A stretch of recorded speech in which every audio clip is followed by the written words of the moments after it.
Hai semua, selamat datang ke channel YouTube Izumi1.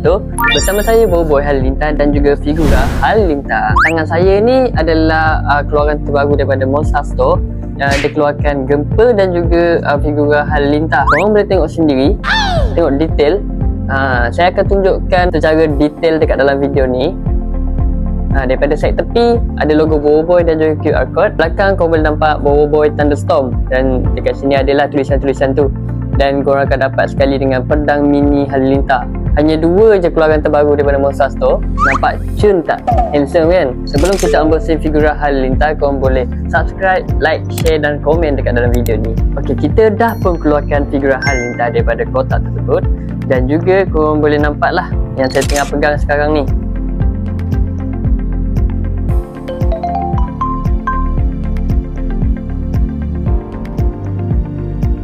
Okey, sekali dengan dia punya mini sword pedang Halilintar dia.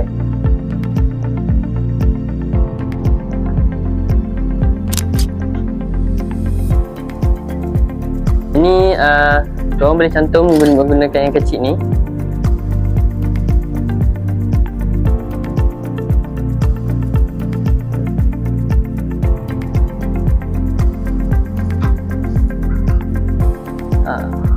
Pedang Halilintar kecil je.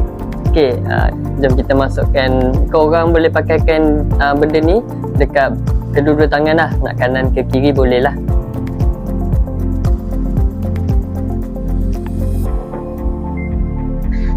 Nampak tu? Pedang Halilintar, gerakan Halilintar. Cing cing cing cing cing.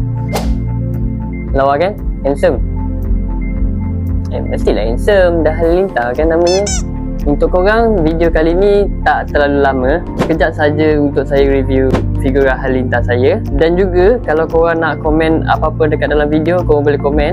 Jangan lupa subscribe, like dan share. Kalau korang ada nampak mana-mana kedai yang jual figura Boboy, boleh beli sekarang. Sementara dia adalah. Kalau dia tak ada tu, orang kata rugi.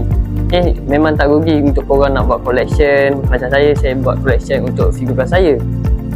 Apa-apa pun, kita jumpa di video akan datang. Terima kasih. Bye.